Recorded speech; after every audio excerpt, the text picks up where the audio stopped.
सकई को तासु बड़ रखवार रमापति जासु। सीमी की चाबी सकई रखवार रमापति जासु। बड़ रखवार रमापति जासु।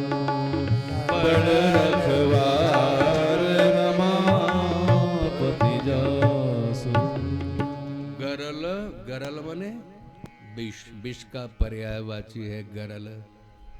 गरल सुधा भक्त के लिए, विष भी सुधा माने अमृत हो जाता है। रिपु करई मिताई, रिपु माने शत्रु उसका मित्र हो जाता है। गौपद सिंधु विराट अगाध समुद्र उसके लिए गाय के खुर की भांति छोटा पड़ जाता है। अनल शीतलाई जलाने वाली अग्नि उसके लिए चंदन सी अत्यंत शीतल हो जाती है। किसके लिए हो? जो भगवान का भक्त है। विष दिया गया, बड़े बड़े षड्यंत्र रचे गए, सर्पों से डसवाया गया। सीम की चाबी सकई को तासु, बड़ रखवार रमापति जासु। उसकी सुई के नोक के बराबर कोई उसका अहित नहीं कर सकता, उसका बुरा नहीं कर सकता। बड़ रखवार रमापति जासु, जिसकी रक्षा करने वाले चतुर्भुज नारायण भगवान। सारा संसार विरोधी हो जाए, स्वजन विरोधी हो जाए, बड़े बड़े षड्यंत्रों का साम्राज्य बढ़ने लगे, लेकिन भक्त का भगवान के अनुग्रह से सुई के नोक के बराबर भी कोई बाल बाका अहित नहीं कर सकता। अब इसको आश्चर्य हुआ, यो मरने निरह को क्या हो न लियो, कतु उपाय कर लियो, मरने निरह कशी मरो यो आप। भगवान के भक्त की इतनी परीक्षा होती है। देखिए, प्रहलाद ने कोई अपराध किया था क्या? प्रहलाद ने कोई अत्याचार किया, कोई अधर्म किया क्या? अधर्मी पिता उसको मारने के लिए उद्यत है।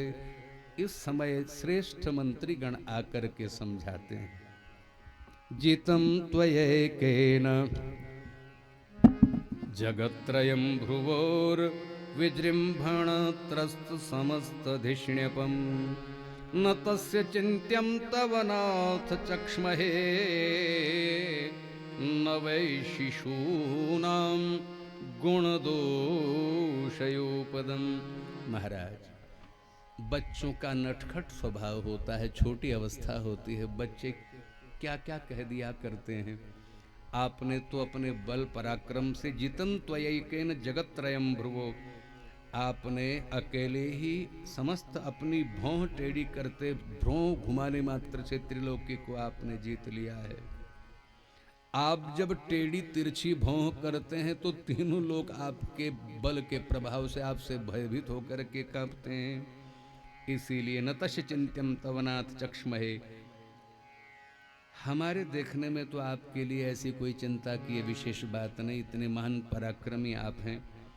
और भला बच्चों के स्वभाव, बच्चों की वार्ता पर इस प्रकार से गहन मनन चिंतन नहीं करना चाहिए। ये श्रेष्ठ मंत्रीगणों ने राजा हिरण्यकश्यप को निवेदन किया। क्रोध शांत हुआ, आचार्य गणों को पुनः आज्ञा दी, इसे गुरुकुल में इस पर दृष्टि रखिए, बिगड़ने न पाए। पुनः गुरुकुल में पढ़ने के लिए भेज दिया गया। अवकाश होता घर आ जाया करता, गुरुकुल में भेजा गया। अब तो प्रहलाद को भगवान पर अटूट विश्वास हो गया। देखो, विषैले सर्प मुझे नहीं डस पाए, बड़े बड़े हाथी मुझे कुचल नहीं पाए, विष मेरा अहित नहीं कर पाया, अग्नि मुझे नहीं जला पाई, बड़े बड़े प्रयास मुझे मारने के लिए किए गए, सब असफल हो गए। तो मेरे प्रभु ने हर परिस्थिति में मेरी रक्षा की है। अब तो भगवान पर और अटूट विश्वास हो गया, अपार अगाध श्रद्धा हो गई। अब तो गुरुकुल में जब गुरुजी पढ़ा करके अवकाश हो जाता, अपने सहपाठी मित्रों को बिठा करके प्रहलाद जी वैराग्य का उपदेश देते, भक्ति का उपदेश देते। प्रहलाद जी के सम्मुख समस्त असुर कुमार बैठ करके भगवान की महान चर्चा सुनते। पूछते, प्रहलाद हमारे मन में संशय है भैया, उम्र अवस्था में तुम हमारे ही समान हो, आपको इतना यह दिव्य ज्ञान कैसे प्राप्त हुआ? प्रहलाद जी कहते हैं, मैं अपनी माँ के गर्भ में था ना मित्रों, तो मेरे पिता मंदरांचल शिखर पर तप करने गए तो देवराज इंद्र ने मेरी माँ कयाधु का हरण कर लिया। मेरे पिता देवराज इंद्र के शत्रु थे, तो शत्रु की पत्नी को मार डालूंगा, इस उद्देश्य से देवराज इंद्र ने मेरी माँ का हरण किया। उस समय में मैं अपनी माँ के कोख में था। मेरी माँ के केस पकड़ करके देवराज इंद्र मेरी माँ का हरण करके ले गए। तो मेरी माँ कांप रही थी, भयभीत व्याकुल थी कयाधु। तो इतने में देवर्षि नारद जी महाराज मध्य मार्ग में मिले। उन्होंने देवराज इंद्र को फटकार लगाई, हे देवेंद्र, तुम स्वर्ग के सम्राट हो, देवताओं के मुखिया हो, और इतना अपराध, जघन्य अपराध करोगे? इस स्त्री का तुमने हरण किया है, इसको मारना चाहोगे तुम? कितना बड़ा जघन्य अपराध होगा। इस स्त्री ने तुम्हारा क्या बिगाड़ा? छोड़ दीजिए इसे। यदि शत्रु है तो इसका पति तुम्हारा शत्रु है। स्त्री पर हथियार चलाना ये योद्धा और वीरों का कार्य नहीं, कायरों का कार्य है। यहाँ नारद जी के उपदेश से देवराज इंद्र ने कयाधु को छोड़ दिया। और प्रहलाद जी कहते हैं, मेरी माँ को नारद जी अपने आश्रम पर ले आए मित्रों, और कहा, बेटी तब तक तुम मेरे आश्रम में निश्चिंत होकर के रहो, जैसे पिता के संरक्षण में पुत्री निश्चिंत होकर के रहती है। जब पति तप करके लौटे तब तुम फिर अपने पति के पास चली जाना। तो मैं माँ के गर्भ में था मित्रों। देवर्षि नारद जी ने उस समय मेरी माँ को भगवान की मंगल मंगल कथाएं सुनाई, सुंदर चरित्र सुनाए, मेरी माँ से भगवान के नाम का संकीर्तन कराया। तो माँ ने भक्ति श्रद्धा से खूब संकीर्तन किया, भगवान की खूब भक्ति श्रद्धा से कथा सुनी। और देवर्षि नारद जी के आश्रम में भगवान का भोग लगा हुआ तुलसी दल का मिश्रित प्रसाद भगवान का ग्रहण किया। तो माँ के गर्भ में माँ ने जो सुना, जो देखा, जो पढ़ा देवर्षि नारद जी से, उसका प्रभाव में गर्भ में था, उसका प्रभाव मुझ में पड़ा। जब गर्भ में शिशु हो तो उस समय चाहिए खूब बहनें प्रसन्न रहें, भगवान के नाम का भजन करें, पवित्र शुद्ध आहार लें, तामसी भोजन न लें, शाकाहार लें, भगवान की खूब कथा सुने, पाठ करें, और ईर्ष्या द्वेष छल कपट से बचें। तो निश्चित है जो गर्भ में पल रही जो संतति है वो विशेष होगी, महान होगी।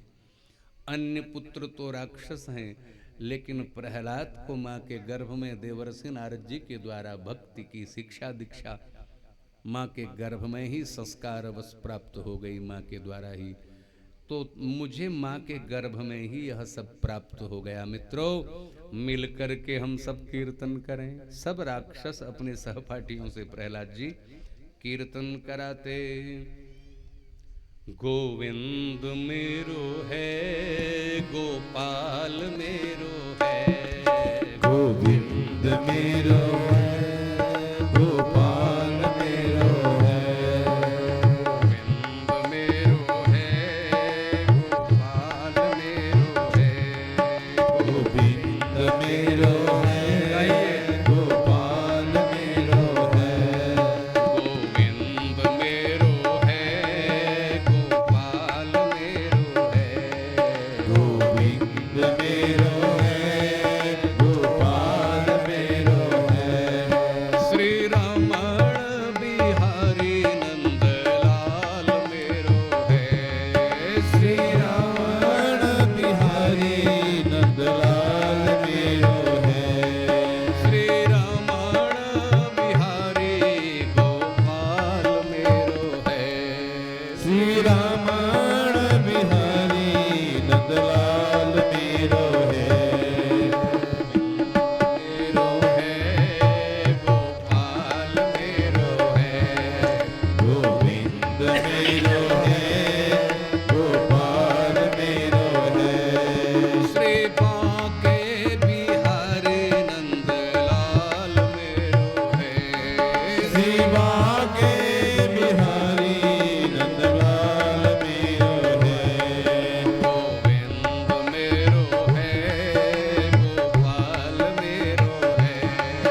की। प्रहलाद समस्त सहपाठियों से यजमान जी कीर्तन करा रहे हैं। आचार्य गणों के कानों में जब कीर्तन की ध्वनि पहुंची तो एकदम उतावले होकर के बाहर आए। अरे देखो, ये तो इसने गुरुकुल को भी बिगाड़ करके रख दिया। आज तक तो ये अकेले जो करता सो करता, अब तो इसका साहस देखो, दुस्साहस। हमारे गुरुकुल को इसने बिगाड़ करके रख दिया।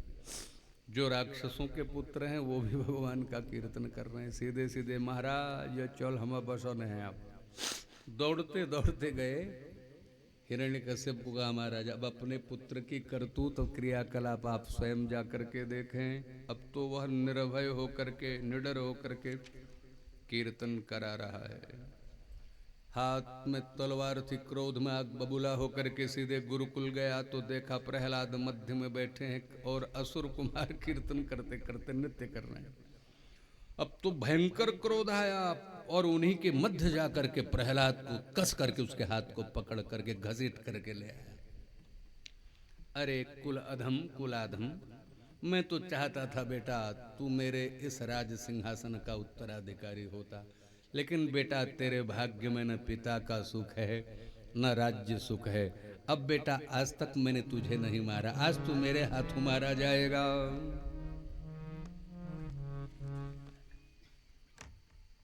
बता तेरा भगवान कहाँ है। क्रोध में आकर के बालक को घसीट करके ले आया